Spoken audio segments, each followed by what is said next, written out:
welcome back to another edition of the podcast. And tonight it is our Game Week 31 National League predictions. 15 game weeks to go before the season does come to a close, which should mean, hopefully, 15 episodes left of hearing me and Paul talking on a Thursday night to talk about the National League. Paul, firstly, how are you doing? Yeah, I'm good, mate. Yeah, very well, thanks. Fingers crossed we get to see some football at the weekend. Yeah. I know we've been starved of it, haven't we? So let's hope this cold and wet snap has sort of finally stopped and we might get a bit of football between us. Yeah, we've just been talking, haven't we, off there, how there's hardly been any football for both clubs. Last time I saw Halifax play live was New Year's Day, because last week, of course, our game got postponed, week before FA Trophy, which we got knocked out of, and before that was Southend away, which obviously I didn't attend because it was just after Christmas. So, yeah, to be honest, I'm dying to watch the Mighty Shaman in action again this Saturday. So, fingers crossed it will be on. But, Paul, are you in a better mindset this week? Obviously, last week, probably not the best of time in a certain way to do a podcast, because Stuart Maynard had just announced that he just left literally minutes before we were due to go live. So, yeah, would you say you're in a better, I won't say a better frame of mind, but a bit more positive this week, maybe you would say in your head? Yeah, I mean, listen, like we said last week, it was a great opportunity for Stu. We knew it was going to come at some point. Maybe happened a bit quicker, actually, when it started from the sort of Wednesday to Thursday. So I think the big question this week amongst Wealdstone fans and forums and WhatsApp groups is who's the next man, at the helm. And it's been very quiet on that front. I'm led to believe there's been quite a lot of interest in the job, which I'm not surprised about. Absolutely no idea who's applied for it. You normally hear some whispers, literally none, Luke. All I know is that Alex Dyer's taking the training, who's a senior member of the squad, the Montserrat International. He's been at Wealdstone in two spells, nearly 10 years. So, he's well versed with the club, and he's been assisted by a chairman. And the chairman has brought in a chap called Paul Hughes, who was the Hayes and Yedding manager when they were in National League South and maybe in what they are now in the Isthmian Premier. So, he's a local chap who's got extensive coaching experience, was a professional at Chelsea back in, I think, the 90s or early 2000s. So we'll have to wait and see. It could be that they're not going to rush the appointment. They'll see how Alex gets on with being supported by these other chaps. We've got some big games coming up. We've got Barnet away, the friendly, the arch rivals, far from friendly. We've got Hendon. We've got Hendon in the FA Trophy, and we've got, I think, about 16 games in the next 9 weeks. Majority of them at home, which is an advantage to us. We've only lost once at home. So, like I said to some of our pals, in the WhatsApp groups, etc., it would be a different situation if Stu had been sacked because actually we're not doing very well, and the team have, the manager's lost the dressing room. The team aren't playing. We're bottom of the league. But, Stu and Matty have left the team in a good place, and they've left it with someone who should be able to coach them in the same manner. Alex Dyer is well versed in that type of football style. So I think it's positive in that front. Would maybe be quite nice to have a manager in place at least by the Barnet game in a couple of weeks, just because of the magnitude of the match. And you've got to be careful now. Wealdstone are only 5 points off the bottom 4. Yeah, they've got 5 games on the likes of Hartlepool, 4 on some others. But that's all well and good. You've actually got to get the games on, and 2, you've got to get some points out of them. So a challenging next couple of months, I think, for all concerned at the football club. And we'll just see how it goes. Ask me in 2 months, Luke. That's what I sort of say. Ask me, am I feeling more positive in 2 months? I'll let you know. It can just change like that. We spoke about Wealdstone this season, and they've never really been in any threat of being in and around the relegation battle. But just like that, it can just change where you're in the thick of it. We've seen a lot of sides that have slipped into that. There's going to be a lot of talk about Woking tonight. They're a club that is a lot being talked about this season, but a lot of it's been negative. And you probably wouldn't think that, because of where they've been going and the ambitions of the club in the last couple of seasons. We've got quite a lot to talk about tonight. We've got why who will get promoted this season. Of course, Chesterfield, I think we can both agree, are going to win the league now. That might come back to bite us, but I very much doubt that.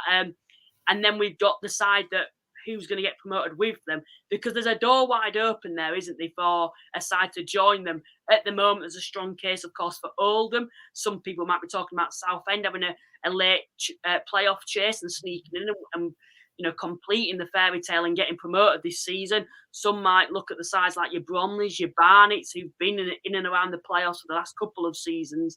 And some might even look at a side like Rochdale, who'll be wanting to bounce back first time of asking. That's a question to you guys in the live chat.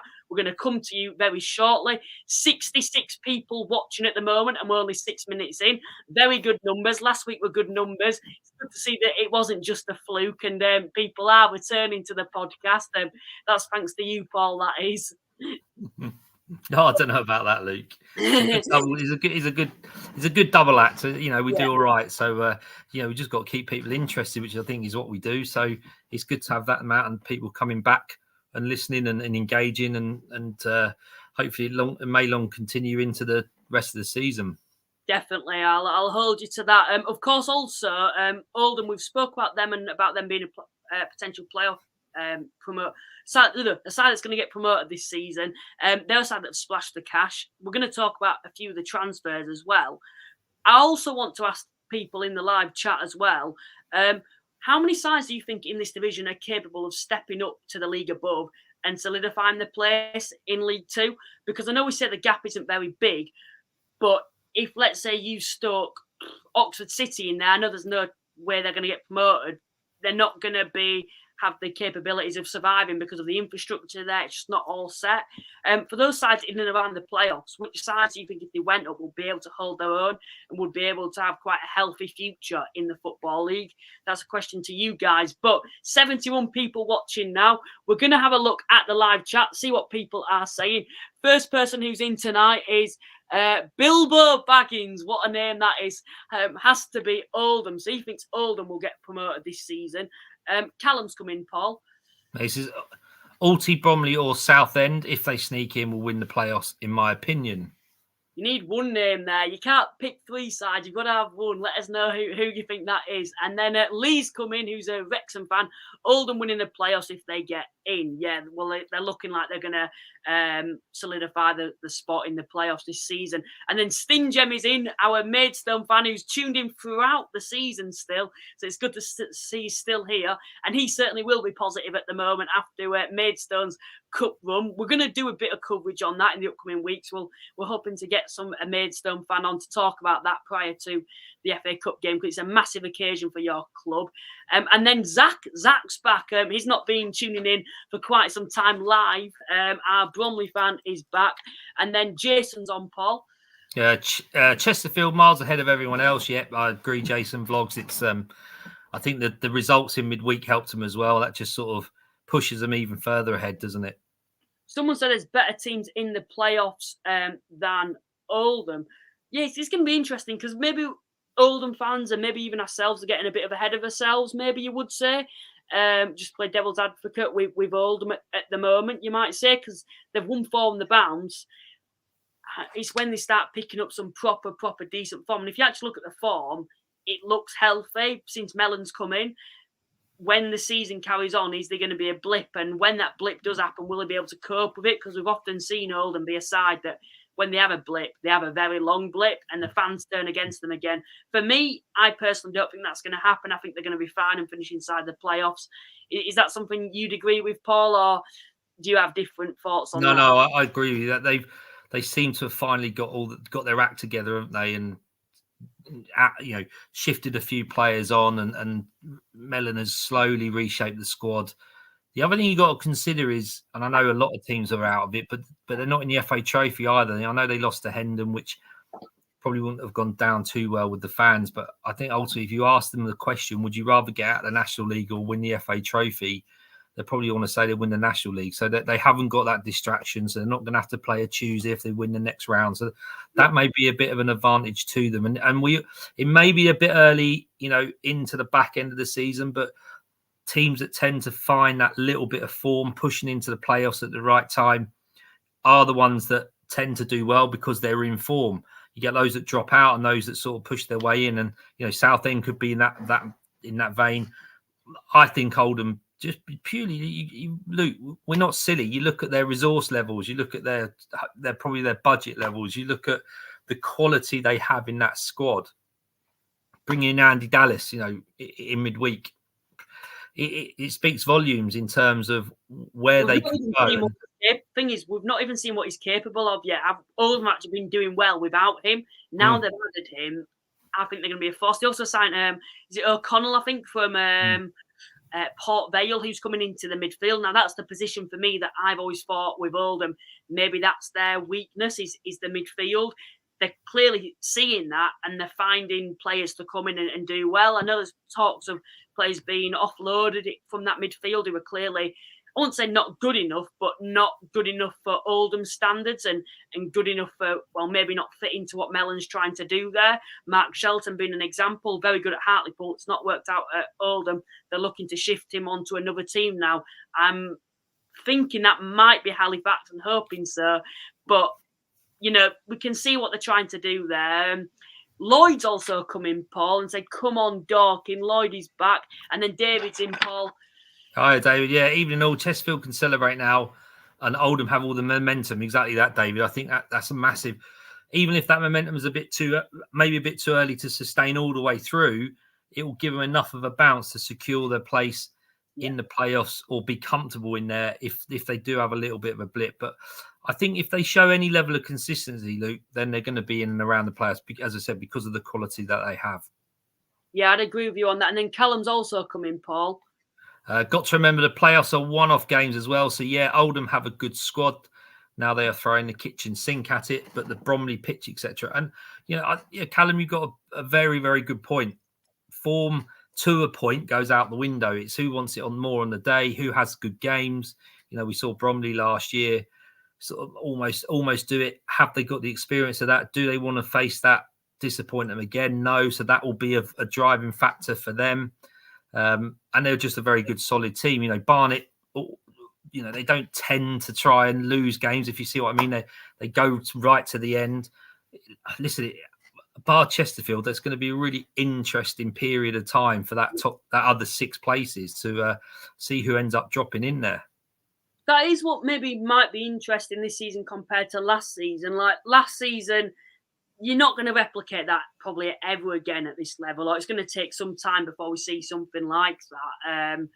But maybe I wouldn't say what spoiled it, because as we're aware, anything can happen in the playoffs. And Boreham Wood and then Chesterfield both nearly knocked out Notts County. But what we had was maybe during that time was, well, whoever don't win the league, they'll probably go up through the playoffs because they'll be the favourites and the strong favourites. And of course, Notts County did eventually get up through the playoffs last season. Where this season, Chesterfield, they're going to win the league. Everyone's got to deal with that now. Chesterfield fans can more or less plan for next season. But then there's, like I keep repeating, there's a door wide open for another team. 2nd place to 7th, you can have talking points for every single team why they'd get up. Sides like Southend only are in the bottom half of the table at the moment. They're 12th in the league, so they're bang on mid-table. There's talks that people are predicting they're going to go up. That's how interesting it is this season. It's so open, and like we say, every season there's always different stories, isn't there?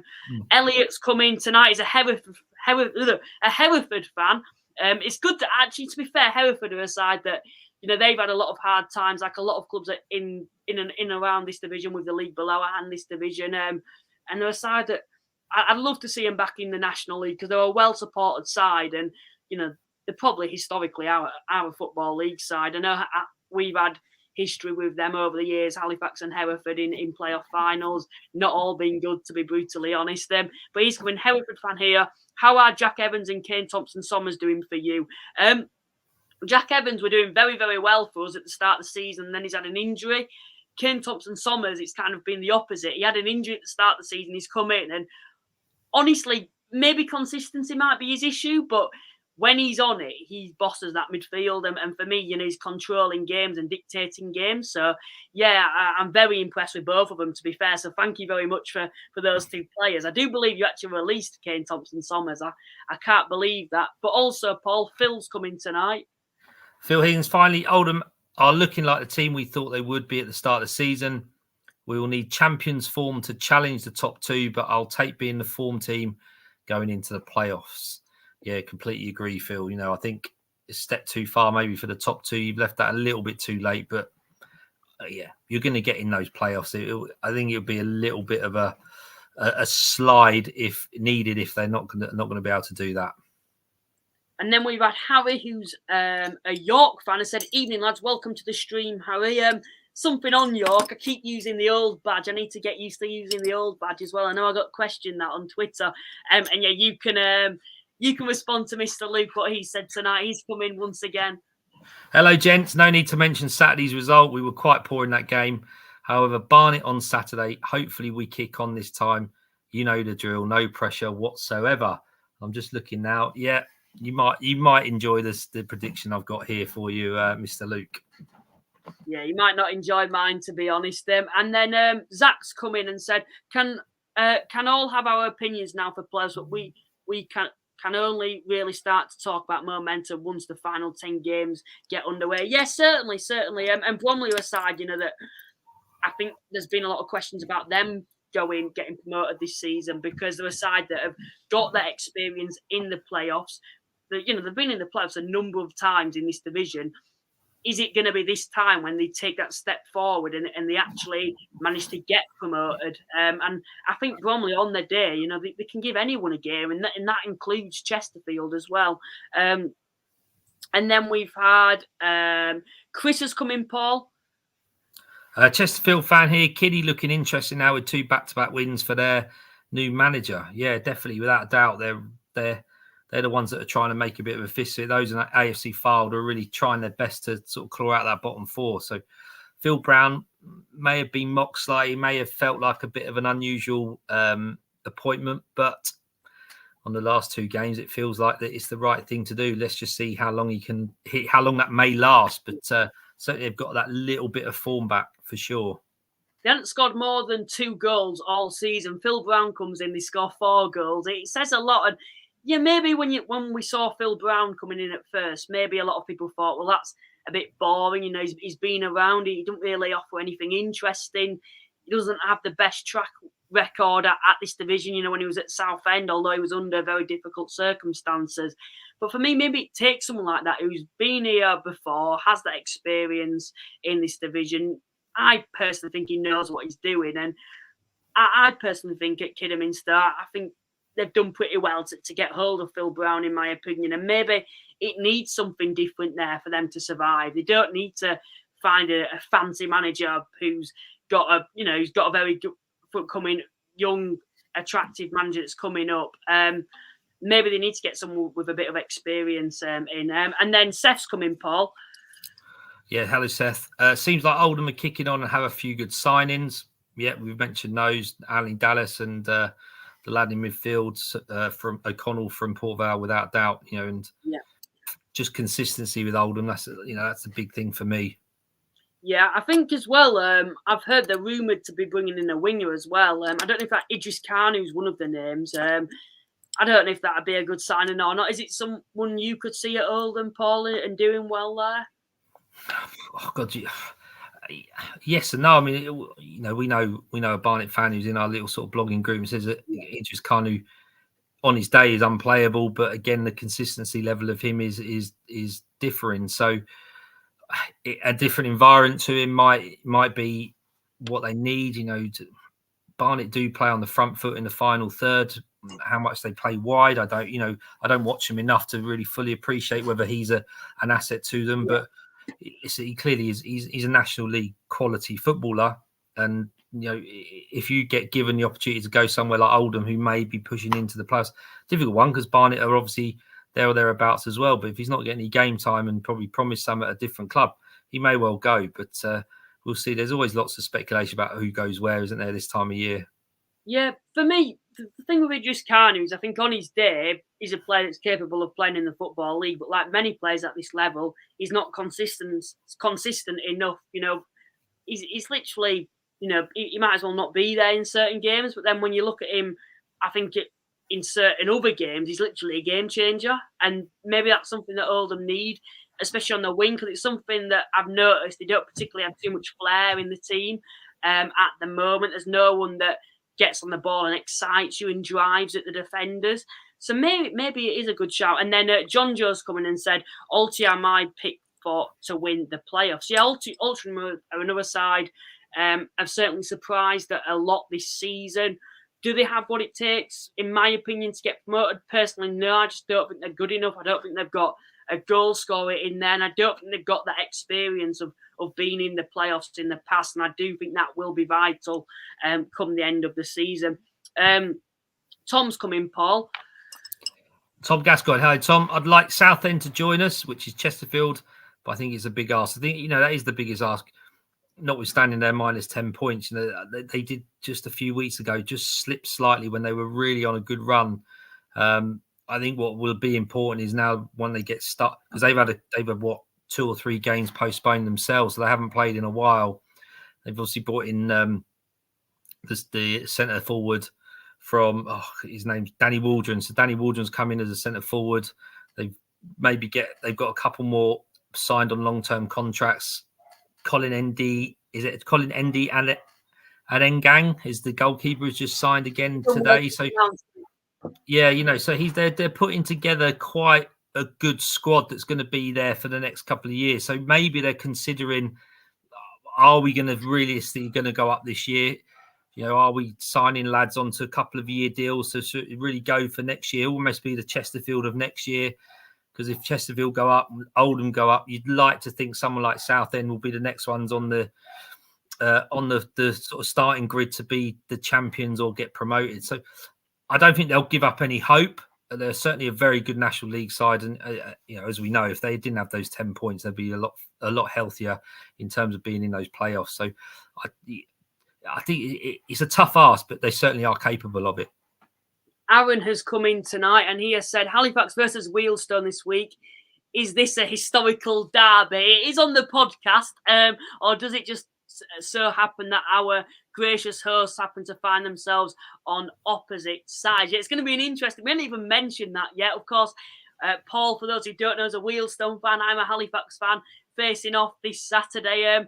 I do believe we're both commentating for that game, so it's going to be an interesting one, and I think quite entertaining, won't it, with us supporting opposite sides? Yeah, it'd be nice to sort of get together and do the comms for National League TV. So yeah, Luke's very graciously said that he'd come down and sort of be the co-commentator. So there'll be a lot of facts and figures and opinion and insight on the Halifax side as well as the Wealdstone side. So should be a very good game. We're looking forward to it. I'm just looking forward to watching a bit of football. I haven't watched their football for a couple of weeks, a bit like yourself, Luke. So it'd be nice to have your company up in the commentary box. Yeah, it certainly was. Like I said, I'm looking forward to it. I just hope that we're coming away with 3 points, to be honest. But just as we're streaming live now, I don't want to keep referring to the numbers that obviously attending the podcast. It's just gone down now. But we just had over 100 people watching the stream. Now, that's the first time this season. So thank you very much to everyone that has tuned in to tonight's live stream. And we're not even half an hour in yet to the stream. So it just shows every week it seems to be growing and growing, the podcast, and it's reaching more people now, which is great to see. So thank you very much to everyone that is tuning in tonight. I can't believe you're putting up with us, but fair play. We enjoy it. So yeah, we'll move on to the next comment then that's come in. We've had I think I won't mind you reading this. Yeah, it's Chesterton Baboons. Ulti will be the best football inside in the playoffs. Be interesting to see if that's enough. Hard to see past Bromley and their awful ground and pitch. I don't have any great memories of Bromley. We seem to get beat there or try and seem to look like we're going to win and they peg us back. So, listen, they will certainly use that ground and that pitch to their advantage. I think they're going to, as I say, they're going to sort of learn from the experiences of last year and losing in the semi-final. And Andy Woodman seems to have done even better this year. And listen, if they had a better start, I watched them play at the beginning of the season against Wealdstone, and they were really indifferent. And I sort of worried for them a little bit because I know they lost 2 or 3 lads, and they were playing quite a young side, but they really turned it around quickly. And listen, we lost Stuart Maynard to the Football League last week at Wealdstone as a manager. congratulations to Ben Crowhouse, who's sort of moved on from Bromley to Brentford B.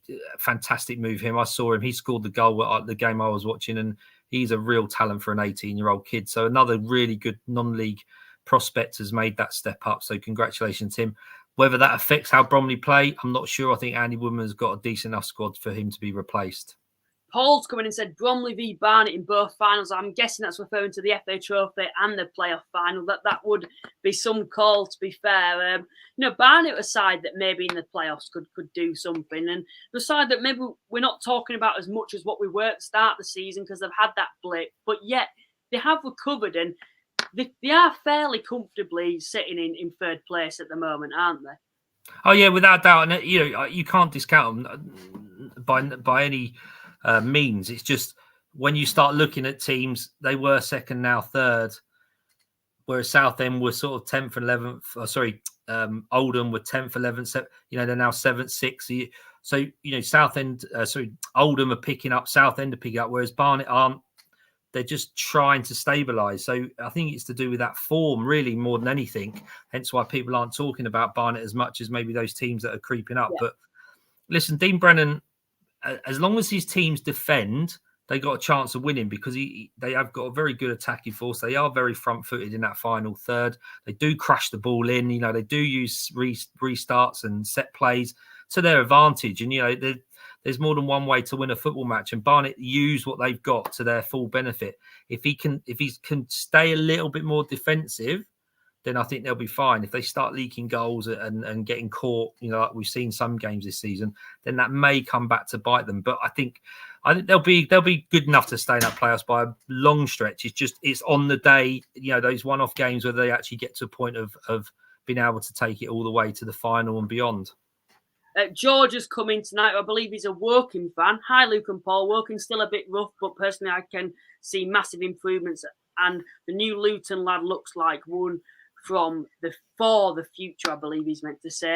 To be fair, Woking, they're a side that we are going to talk a bit about tonight because on paper the form doesn't look good and it looks very concerning. The silver lining is, of course, you've made that change in the managerial role now. Like you've mentioned, there has been improvements. I think I've seen that in, the earliest stages. Nothing's going to change overnight just because a new manager's come in. It's clear that he's bringing in his own players now. And for me personally, it's an appointment that I'm quite intrigued about. And I think give him time, I think he'll do things at work. And I'm quite excited to see what he could do. Just on Woking though, and I think it's a good segue to bring our point onto Woking now. You look at them at the moment, it's not the best. 1 win in 11. You have to go back to August since they last won at home. Paul, are you concerned for Woking? Oh, listen. Sorry, I was being distracted because I was getting the results up on my phone.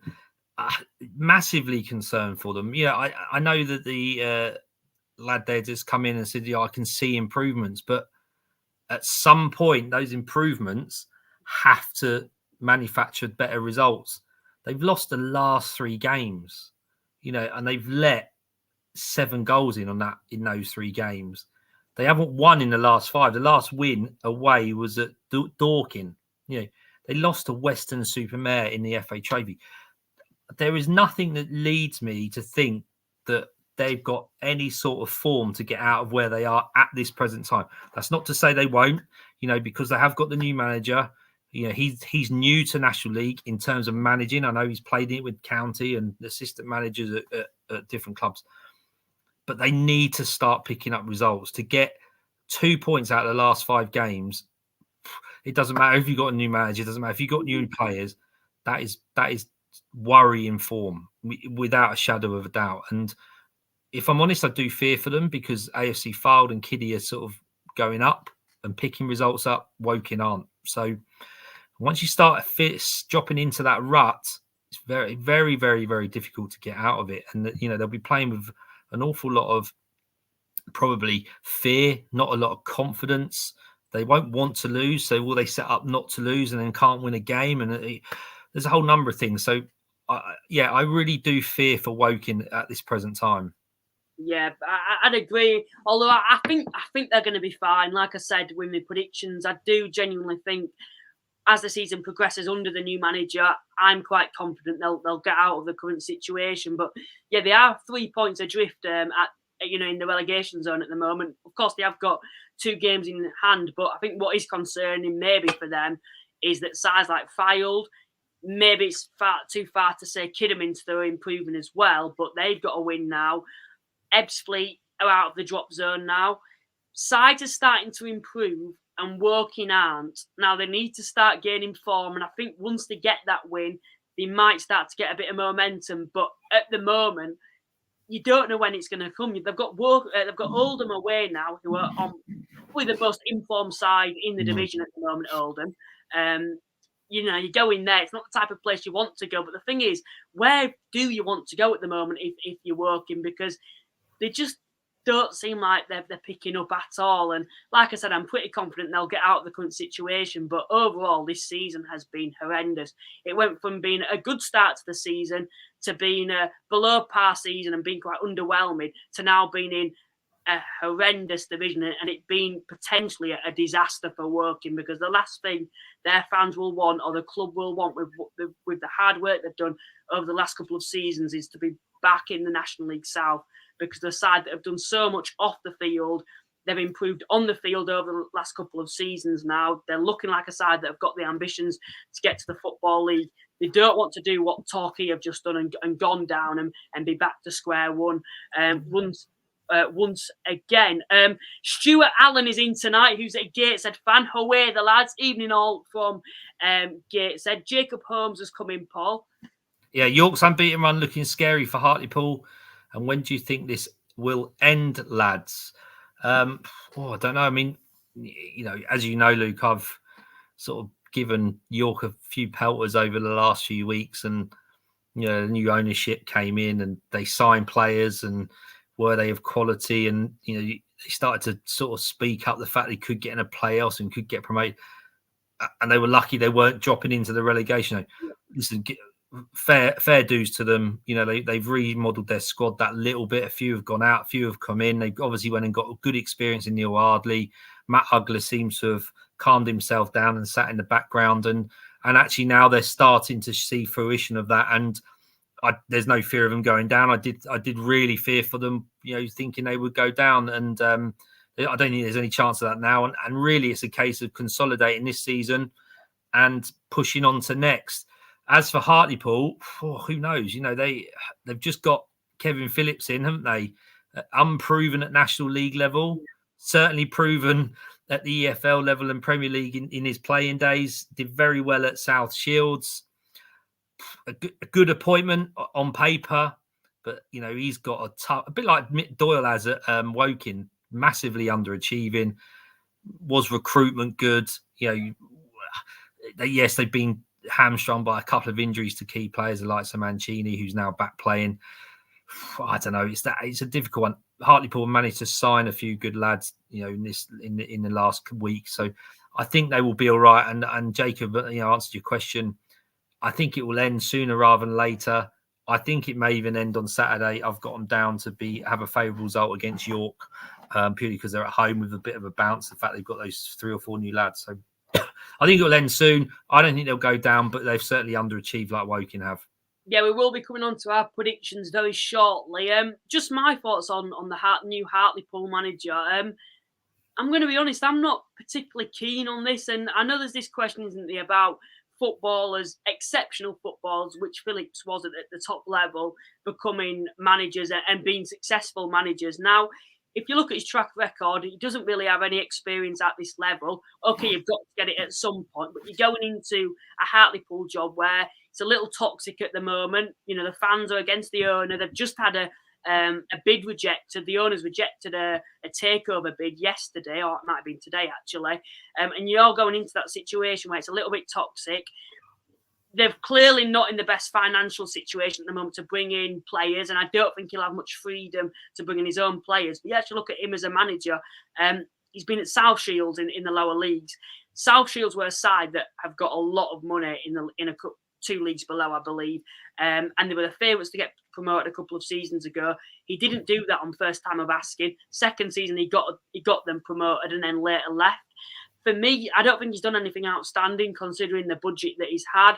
So I'm not particularly keen at the moment, but I'm hopefully from Hartlepool's perspective, I do get proven wrong on that account. But Ash is in tonight, Paul. Yeah, hello Ash. Hi guys. If I can't say Aldershot, I genuinely think Southend. Seeing Bromley, I don't see them winning the playoffs after watching midweek. An interesting point of view, Ash. And I think any of us, when we watch these teams on a weekly basis, will have a different opinion week on week because clearly within this National League, you know, was saved from Chesterfield, and I know they've been beaten in National League. All these teams on their day seem to be able to pick a result up against some other teams, and anyone can beat anyone to a point. So I think, Ash, you know, when we all sit here on a weekly basis, so I think they'll go up and they'll drop in the playoffs. Yeah. If you played this back in 3 or 4 weeks' time, we may have a different opinion again. So it's a really difficult one because everyone is trying their best to do what they can to get out of this league.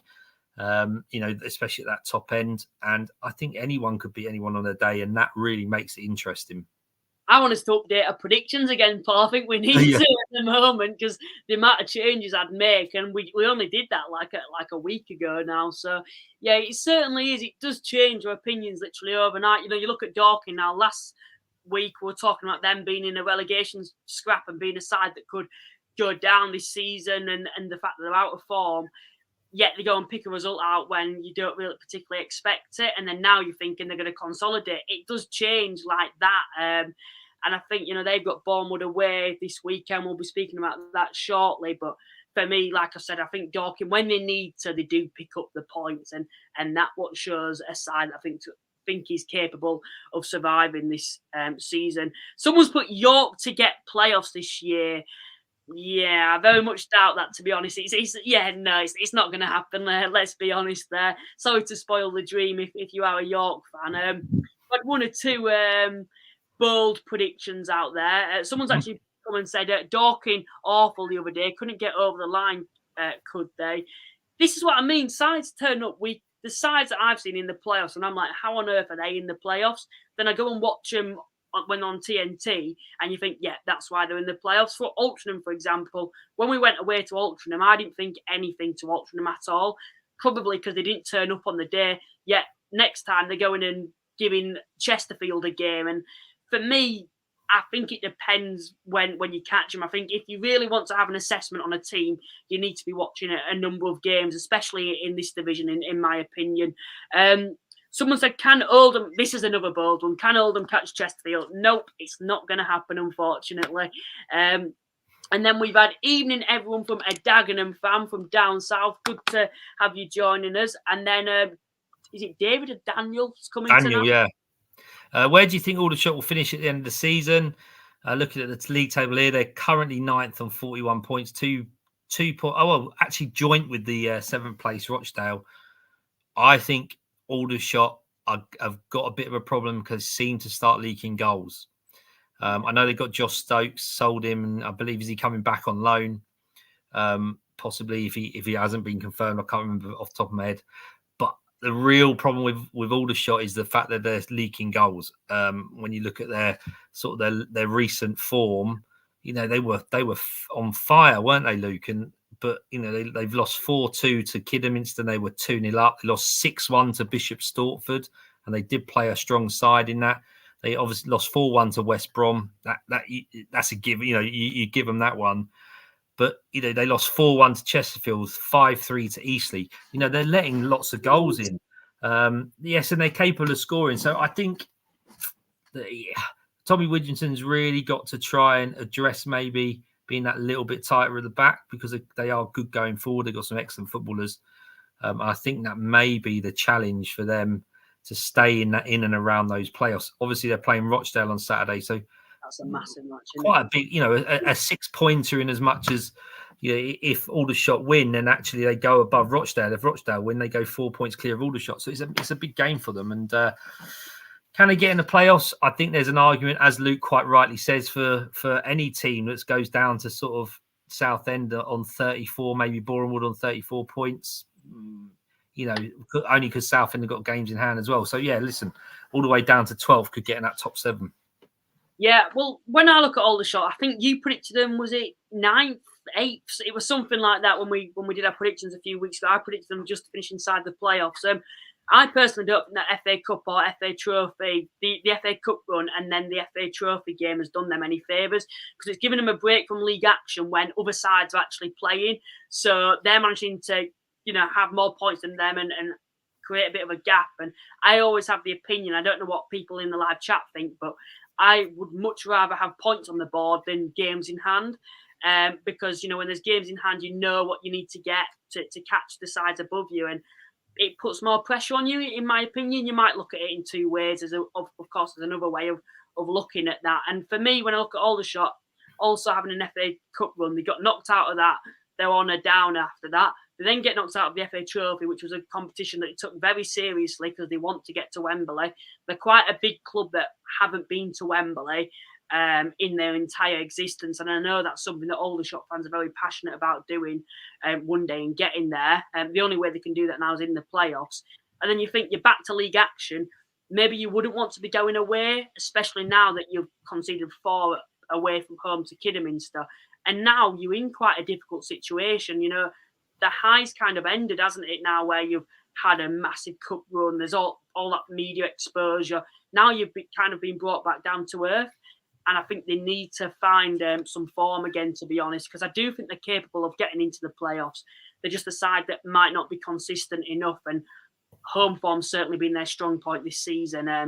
But I think they do need to start winning a few more games. And I think it has to start on Saturday against Rochdale, which I think if you're an Aldershot fan, you've got to be confident going into that game. Jack's coming and said, we like playing Barnet at the Gateshead International Stadium. Bring back FA Trophy semi-final memories. Yeah, it was a good game. That I remember watching that when Halifax had just knocked out Altrincham in the FA Trophy. I remember the shootout going on.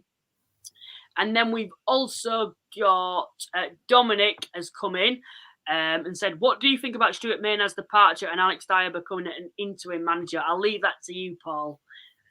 Yeah, as I said at the beginning, I don't know if you online, Dominic, but in terms of how Alex Dyer plays, he's played under Stuart Maynard for the last 3 or 4 years anyway. He's certainly one of the elder statesmen of the squad.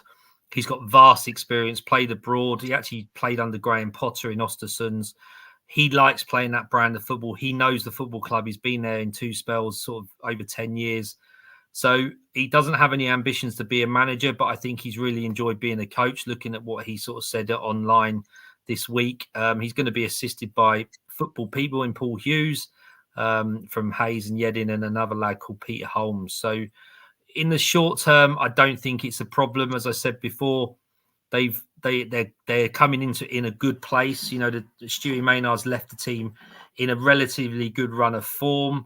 We've got a lot of home games coming up, which is where we sort of we do well. We've only lost 1 in the league all season. That was back in September. So, listen, it could be worse. I think Wealdstone fans just are a little bit twitchy about, are we going to get a manager soon or not? But in the meantime, I think Alex Dyer is a safe pair of hands to sort of get us through this period, however long that period will be. But, we've got Saturday, Tuesdays now for the next 9 weeks. So they've also almost got to hit the ground running because, like I said, we've got plenty of games in hand, but Luke's quite right. You want points on the board rather than games in hand because you don't want to start slipping down that table.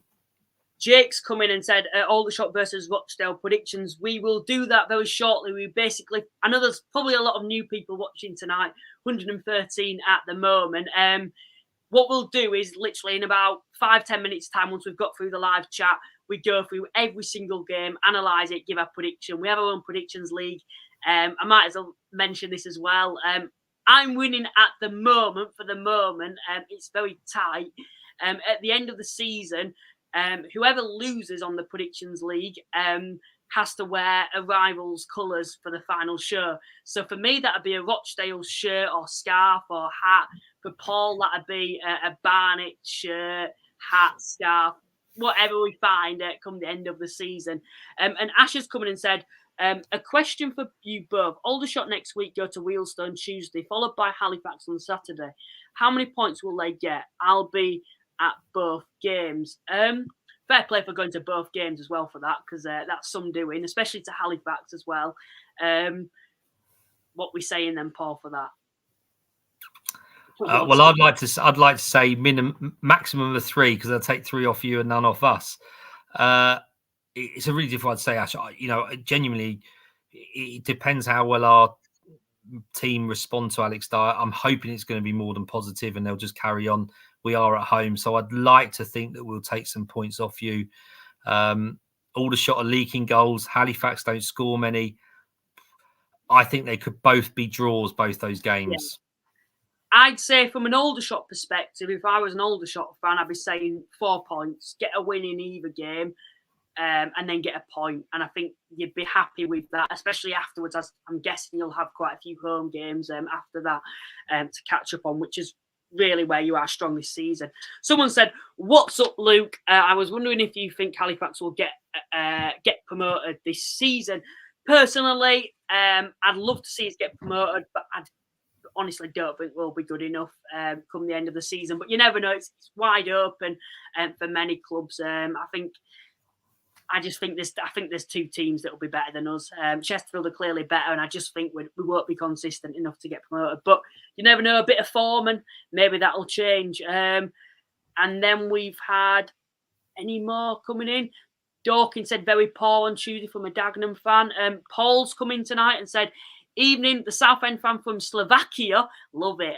When intentions was to watch the Wheelstone game on Tuesday, I'll be trying to get the rearranged game and hopefully our playoff push." Yeah, hello, Paul. Yeah, Paul did tweet, and unfortunately, I did misinform him through no fault of my own. He asked me whether the game would be on, and I said, well, I hadn't heard any different, and there was confidence it would be. And obviously, an hour before the game, the match referee turned up. The ball didn't bounce on any part of the pitch, and he called it off. And many from far afield, Wheelstone fans Wheelstone have fans that come in from different areas.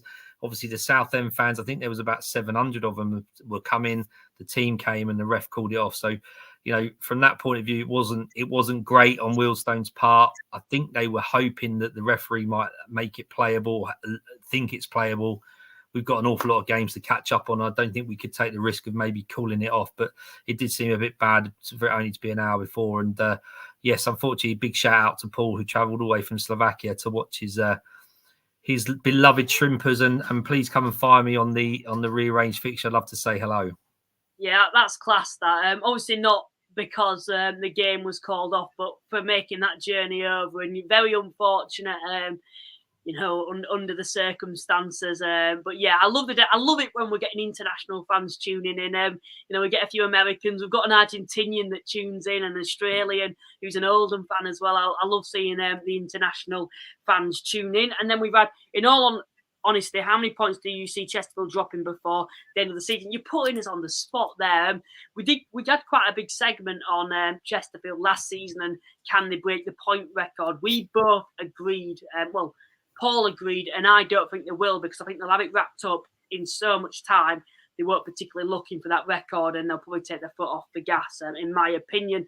And then we've had Seth, who's come in and said, do you think the size of Oldham in the National League will help with the transfer window in terms of keeping players, let alone signing? Yeah, I'd agree with that. Yeah. Listen, the resource levels they got, probably the salaries they pay. I'm not privy to anything, but they're going to be one of the bigger payers, I should imagine. Mickey Bellum will be talking up the club and their prospects of getting in the Football League. No player's going to want to leave unless they're really not playing and getting minutes. So everyone will be probably happy to stick around if they're content with that. And clearly you can go out and sell the fact that they've got into the playoffs and they are one of possibly the bigger fish and the stronger teams to maybe get a playoff push. So, yeah, Oldham are in a really good place if they can show that consistency. And like we said before, I think they're going to be the ones to worry about in the playoffs. Now, I think we've come to the time where we do our National League predictions. As we've still got over 100 people watching, Please remember to like. It gets out to even more people. And also subscribe. There'll be a fair few of you, our guests, who's in tonight's stream who haven't subscribed yet. Please do. We go live every single Thursday. We have discussions with you guys and do our predictions. We also do match day vlogs. Majority, of course, on Halifax. It's my team, but I do often get to a few neutral games too in the National League when I can. Also, a few exclusive interviews that we do. We've done one with Tommy Widrington. We did one last season with Stuart Maynard, Mark White, and we're hoping to get more on in the future too. So without any further ado, I think we will be ready to get on with the predictions. This is how the table looks at the moment. Nothing's particularly changed in the playoffs, I don't believe. Nothing's changed there, but Halifax have moved up to 8. So if, it's close, they're trying to get themselves back inside those playoff spots. Aldershot are in 9th, moved up from 10th. Gateshead still in 10th, and is certainly a side that their game was called off, but a side that's been a lot of questions about them being a side that could fall apart this season. And then you've got Eastleigh in 11th, who are also not in the best form at the moment, but certainly a side that will have their eyes on the playoffs come the end of the season. Looking further down, you've got Southend in 12th, as another side that have got ambitions to get into the playoffs this season, although they've been struck with a point deduction and lack of players at the start of the season. Bournemouth, Hartlepool and Wealdstone. And then looking towards the bottom, one change in midweek. Woking have dropped into the drop zone now, and Ebbsfleet have climbed out of the relegation places. Nothing much else has changed. We'll get on with the predictions. First game that we're going to talk about is going to be, if it loads, Fylde versus Bromley. Fylde, I thought, looked very good in midweek going forward. It's just defensively where teams can exploit them. Bromley, of course, have drawn the last 3 games in the league, which was a little bit below par for their expectations and standards. However, they're still unbeaten, aren't they, Paul? Oh, they are, without doubt. And they're definitely one to sort of worry about in terms of getting that second or third spot, so you haven't got to go into the playoff in the playoff. And I just think AFC Fylde, I think you're right, the defensive frailties are going to be exposed by a very strong Bromley side. Yes, they're at home. It's a long way to go for Bromley, but Bromley are going to try their best to consolidate up there and keep that form going. And for that reason, I've gone with a Bromley 3-1 win. I've gone for a 2-2 draw. Like I've mentioned, they've drawn the last 3 games, Bromley, and a lot of them have been to sides where you'd probably expect them to, win. And Fylde, I actually were quite impressed with, and I was when they came to our place as well earlier on in the season. And they are a side that I'm starting to think will climb out of the drop zone this season. We've spoke about them being the side that out of the 4 who win the drop zone a couple of weeks ago, who got promoted, they were the side that we both thought if there was to be a side that get out of the drop zone, it would be them. And I'm starting to think maybe they will do that come the end of the season because they're very good going forward. The only downfall with them is, of course, that defence, and it's something that they haven't rectified yet. And I think we say they need to, but they certainly do, because from a Fylde's perspective, Halifax at home, you're 2-0 up after 20 minutes. They were coasting. They could have gone 3-0 up in that game, and they let us back into the game. And I think better side, would have put us to the sword before half time, in my opinion. Next game then, Aldershot versus Rochdale. This is a very big game, I think. Aldershot, as we can see, are currently in 9th place. Rochdale are in 7th, but both are level on points. Of course, Rochdale are above them on points difference at the moment. How do you see it going, Paul? Well, potentially there could be lots of goals with what the Shot have been doing in the last few weeks. I mean, we talk about 6-pointers at the bottom of the table, and there's one coming up with Oxford and Ebbsfleet, but you can almost say this is a 6-pointer now to get in the playoffs. And Shots are on a wretched run of form. Rochdale are slightly better. Rochdale managed to probably get a couple of players back. And do you know what? I can't see Shots winning. I've gone with the Rochdale 2-0 win. They're going to sense the fact that they're in the playoffs now, Rochdale. They've no one talks about them too much. The recent weeks we've been talking about the fact that they didn't have, a few injuries and and showed maybe a level of inconsistency for a team that just got relegated. But they like I said before, they've really gone along with their business quite quietly, respected the league, sort of tried to establish themselves in that top half, having come down off a really bad season in the EFL Div 2 last year. So, I think they're going to sense, look, if we just carry on as we are, we just got to get in that top 7 and it's anybody's game. And I think, Shots have got to start defending better. Whether they do that Saturday or not, I don't know. But I've gone Rochdale 2, Shots 0. Or the other, they've done very well, Rochdale, I think, this season, considering, how the crisis they were in at the start of the season, coming down for the first time in their history. They had a horrendous season last season. And a lot of people might have predicted them to do a Scunthorpe. I didn't. I thought they'd be okay, but I didn't expect them to be doing as well as what they have done so far. And I think you have to, give a lot of praise to the manager, Jim McNulty. I know there were questions about him at the start of the season. I think there's a minority of the Rochdale fan base that still have bad opinions on him. And I don't think you can, considering their position at the moment. We know they're not on the biggest of budgets in this division, and I think they're doing very well and are certainly overachieving at the moment. And even if they don't finish in the playoffs, I'd class this season as a successful season, considering what they've had in recent years, in my opinion. Although I'm speaking positive of Rochdale, I'm actually going to go for Aldershot to win this game. They've only lost twice at home all season, and that was to Chesterfield and Eastleigh. I think Aldershot need to get back into these playoff spots, and I think Rochdale at home, it's a good game for them because it gives them the opportunity to get back in the playoffs, take points off a local, not a local, but a playoff rival, I should say. And I think for me, they'll live up to that, and I think they're going to get all 3 points. Keza is joining us late tonight. Welcome to the stream, Keza. We haven't spoke about Oldham's game yet, so we'll be coming on to them shortly. Next game then, Altrincham versus Eastleigh. Eastleigh in 11th place at the moment. Altrincham, I believe, are in 5th at the moment. Paul, what are your thoughts on this game? Again, another game that could be full of goals. I mean, Eastleigh, January the 25th, and they've been in 2-4 games in those 25 days. The last one being midweek.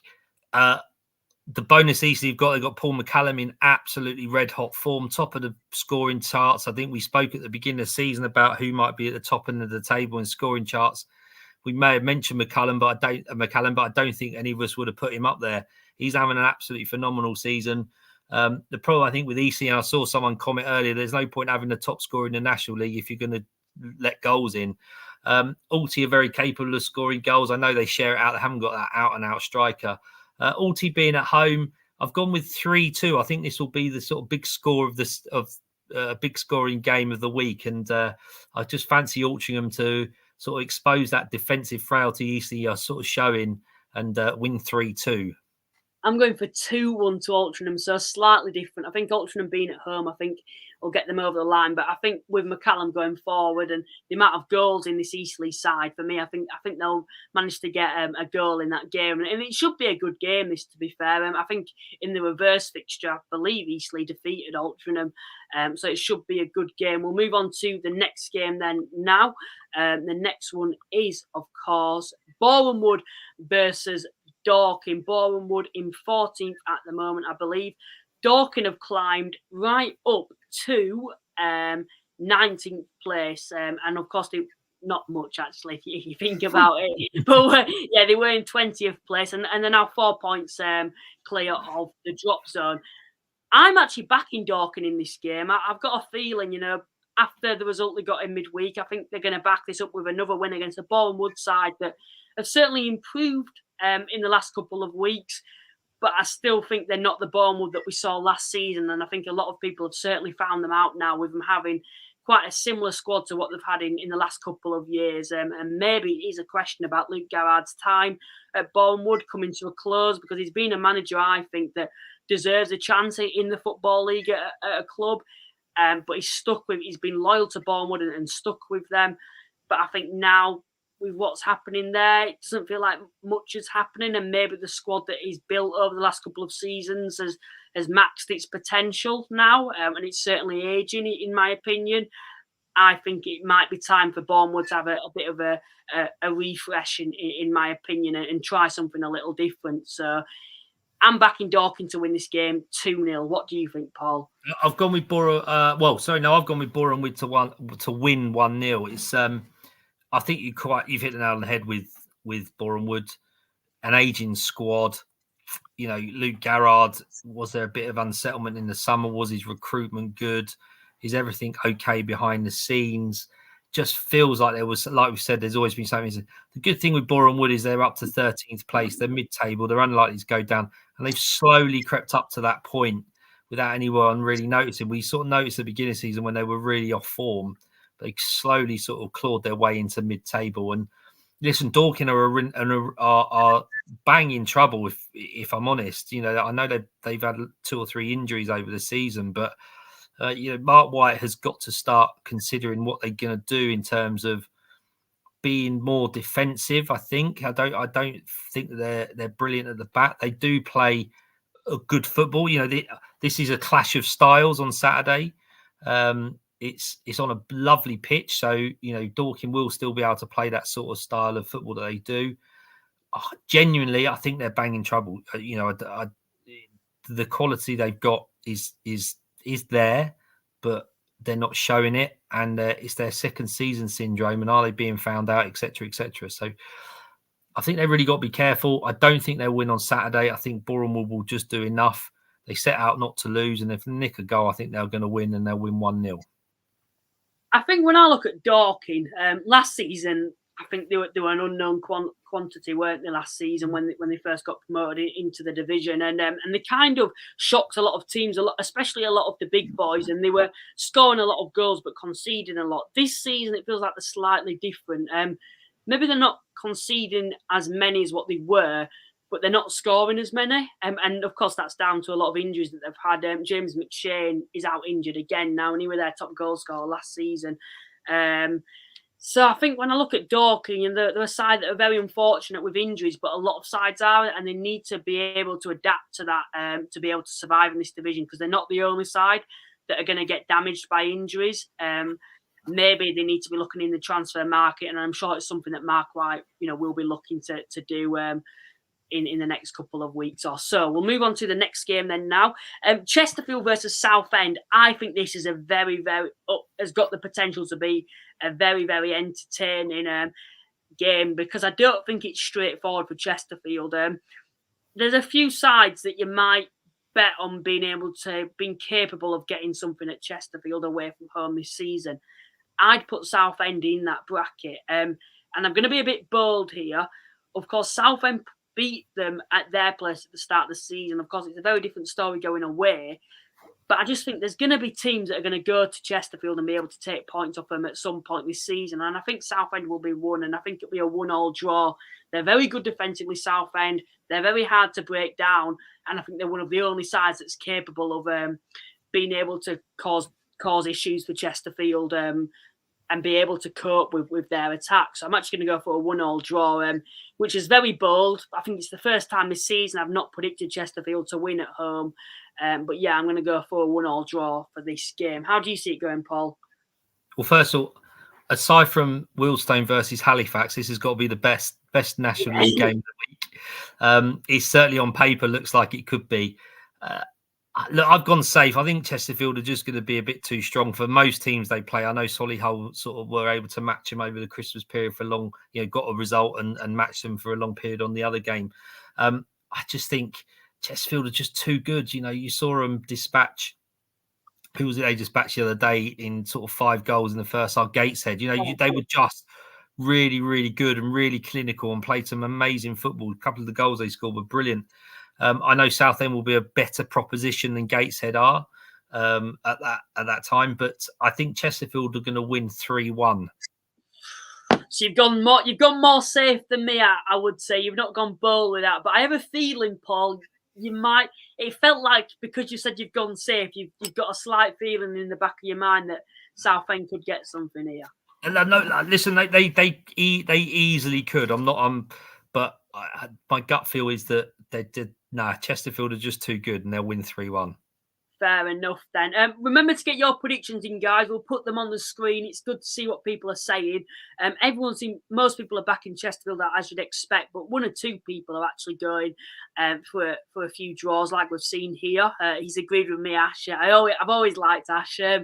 But yeah, we'll move on to the next one now. Dagenham versus Kidderminster. Is this the boring game of the game week, would you say, Paul? Or maybe not, actually, because Kidderminster have just got a win against Aldershot at home. It could be one of the least scoring games of the week. I know Kiddie got 4 in the week, but their recent history, since the beginning of the season, shows they don't score too many. And listen, I don't know. Dagenham are a funny side, aren't they? We talk about them not doing as well as they should. They pick up a result here and there. They might perform all right. No one's really said is Ben Strevens under any pressure or not. The American owners this year have said that they might be up for sale or need other investment. It's a really difficult. Kiddie are on a little bit of form. They're going to go into this game with some confidence. I've gone for a 1-1 draw. I just think it's a game Dagenham don't want to lose. It will be a game Kiddie don't want to lose. And I think a draw away from home for Kidderminster off the back of their form recently will be a good point for them. So, yeah, Dagenham and Redbridge 1, Kidderminster Harriers 1. I'm backing Kidderminster to win this game away from home. Someone's actually pointing out Dagenham haven't drawn at home all season yet. It will happen at some point, I would think, but I don't think it will. Yeah, it could. It does feel like it does appeal to me that it could be a draw, but I'm going to back Kidderminster for this game. Like I've said, they're a side that got that win now. They need to be backing that up. If that is a draw, I think you'd probably take that, but there's a bit of a gap, isn't there, even with that win between them and getting out of the drop zone. And I think if they're serious about climbing out of this relegation zone, you've got to be going to Dagenham thinking that with the intention to win and at least getting a point. And I think the way Dagenham are, with how inconsistent they are, you don't really know where you're at with them. I think they're a bit like Boringwood. I'm going to say Boringwood for a sec there. Sorry to the Boringwood fans that might be watching. I say that. They're a bit like them, a bit stalemate. Nothing seems to be going on there at the moment. But I think Kidderminster will go here and manage to scrape a 1-0 win. I don't think it'll be a pretty game. I don't think it'll be a game for a neutral. If any games do get called off this week and you're wanting your National League fix, I wouldn't suggest tuning into this game. Let's put it this way. But we'll move on to the next game then. Gateshead versus Barnet. Gateshead have to be going into this game thinking we need to get back on form. They haven't played in a while, but last time they did play, of course, it was a defeat, a heavy defeat as well to Chesterfield away from home. The squad's being dismantled. 7 or 8 players are not in the starting lineup that were a couple at the start of December due to players leaving, injuries, being recalled from loan. It's not been a pleasant time at the moment for Gateshead fans. But if you're wanting to get back into the playoffs, you've got to be thinking we need to win this game because for me, I just don't think they're going to be good enough. I think there'll be a very different side in the second half of the season compared to the side in the first half of the season. And that's no fault of their own in a certain way. I think it's just down to the lack of resources, the lack of financial muscle that they've got there. And this is the issue with certain clubs in this division. They might have a good start to the season, but then bigger clubs will come sniffing for your better players. And that's just how football works, how the food chain in football works. So unfortunately, I think for Gateshead, this second half of the season could be tough for them. And maybe they won't get into the playoffs. And for that reason, Barnet need to bounce back. I'm actually going to go for a convincing 2-0 win to Barnet. How do you see this going, Paul? I think you're completely right when it comes to Gateshead. It's just they've got to steady that ship, haven't they? And I know they brought some players in the last couple of weeks. Robbie Elliott had the chance to be able to do that. Thank goodness that they had the first half of the season that they did, and they've got that many points on the board, because if this had happened any earlier, you'd be fearing from sort of dropping even further. And I think in our predictions, we've also, I certainly put them down sort of 10th, 11th place, purely on the fact that they've lost these players. And I genuinely feel for them, because they're a great football. They play a great brand of football. They've done brilliantly well in the last 2 years. Clearly, they've got a good recruiting model, because they go out and get those lads on loan who've gone back to join higher EFL clubs. They've sold a couple of players, Langstaff last year, Wearn this year, that sort of thing. So they've just got to steady the ship. There's no need to panic. They're not going to go down. Are they going to threaten the playoffs? I'm not sure they are now. That said, though, they beat Barnet last year in the FA Trophy. It's a long way to come for Barnet. Gateshead do need to stay ship. I've gone with a hopeful 1-1 draw for Gateshead. I just think, Barnet lost in the week. They've got to start sort of trying to pick up results somewhere, and this is a good chance to do it against a very good Barnet team. So, Gateshead 1, Barnet 1. So hopefully the Heat fans listening are happy with that. Hartlepool versus York, and I think York have sold out the away end for Hartlepool away. You look at York; they've certainly improved. A very good win in midweek. Of course, they won in the last minute away at Oxford, but they're drawing a lot of games at the moment. York, Hartlepool, I think have it picked up compared to what form they were on. Yet it's still not pretty for them, but they're certainly done better in recent weeks to get 1 or 2 wins, and I think a big part of that is Mancini coming in back into the side after injury. I think this game for me screams a draw. I'm actually going to go for a 1-1 draw. How do you see it going, Paul? Well, I spoke to a York fan today at work. I bumped into a lad who goes home and away, and he was, he was a bit disappointed with the start, and we sort of discussed the signings that were made, and he said most of them have gone. So he's quite hopeful that maybe next season is the season they're going to prove themselves. And that he was quite happy with Neil Ardley, who's come in and sort of steadied the ship. And sort of I explained to him that they weren't putting up any trees, and I feared for them, and I'd sort of give them a few pelters. But I think the advantage Hartlepool got this week is they've got a new manager. They are at home. They've signed 4 look like decent players. Couple from Grimsby, Waterfall and Otis Khan has come in. Good National League experience between them. I've gone with a Hartlepool 1, York 0, and that's not because of obviously the slurs I've had on York in the past. I just think Hartlepool, a little bit like Gateshead, do have to steady ship and start improving, and this is a great opportunity to do that. Kevin Phillips on board at home. Hopefully the crowd will be up for it for them. Be a good atmosphere if York have sold out the away end. So Hartlepool 1, York 0, but it could go either way. But I do think Hartlepool will win. Yeah, I know. What I saw that just before coming on air, Waterfall signing for Hartlepool. It's a good signing that they got another lad on loan, didn't they, from Grimsby as well? Otis Khan, striker, isn't he? I believe. So I think Waterfall, he's got the experience at this level, and I think he's a player I think that's capable of playing in the Football League. Although Grimsby have obviously he's left them now, I think on loan. But yeah, for me, I think it's a good signing that he's proven himself at this level. Did in the playoffs as well when he was at Grimsby. So yeah, I think that's a good signing. 1-1 draw. I've gone for that. Next game, Maidenhead versus Solihull. In the reverse fixture, I think Maidenhead were the first side to defeat Solihull at Solihull's place. Are you going for Maidenhead to take points off Solihull again, Paul, or do you think Solihull will get some? No, not this time. Maidenhead are they've dipped a little bit, haven't they? They haven't won in the last 4 games, only won 1 in 5, and no, I genuinely I can't see them beating Solihull. I think I saw Maidenhead over Christmas, and Wealdstone beat them fairly convincingly down at their ground down at York Road. So I think Solihull are back on form. They're sitting in that playoff place. They've got a couple of games in hand to try and close the gap on Barnet. And by Barnet possibly dropping points the weekend, Solihull will see a good opportunity to try and do that. And I think they'll be too strong for Maidenhead and will win 2-0. I've gone for a 1-0 Solihull win. Like I said, I think they'll be too strong for them. Like you've mentioned, a lot of things you said there, I agree with. And of course, Maidenhead are the sort of side that do take points off the better sides. But, you look at that form at the moment, 1 win in 5. Solihull, I think, a side that are clearly still going strong near the top of the table. And they're a side that will probably have ambitions on getting into the top 3 this season.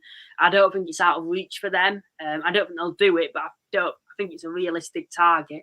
And I think they'll go to Maidenhead and be able to get all 3 points. We'll move on to the next game then. Oldham versus Woking. We've spoke about both clubs in quite lengthy tonight. Oldham more on a positive note, Woking up more on a negative note. Woking, clearly, like we've mentioned, are out of form at the moment, and are just desperate to start winning games to get out of the current situation.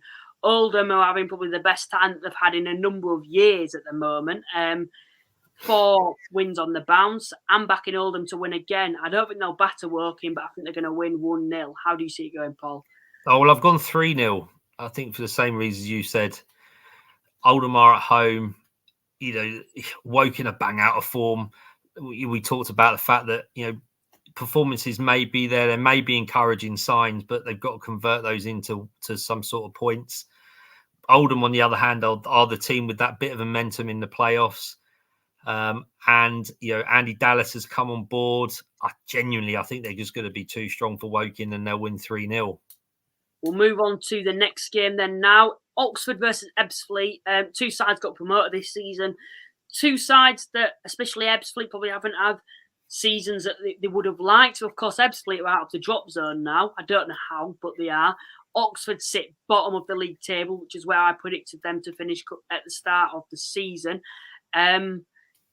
I could see this game being quite high score, and I'm going for a bit of a freak score. I've noticed you've done 1 or 2 of those, Paul, in the last couple of weeks. I'm going to go for a 3-3 draw for this game. Both sides have awful defences. They both have the 2 worst defenders in the division.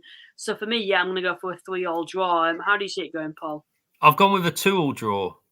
I know Ebbsfleet are out the bottom 4 on points, but they've played a couple more games than others. So it's true what they say, Luke. You're better off having the points on the board than trying to catch up, and that puts pressure on the likes of Oxford City.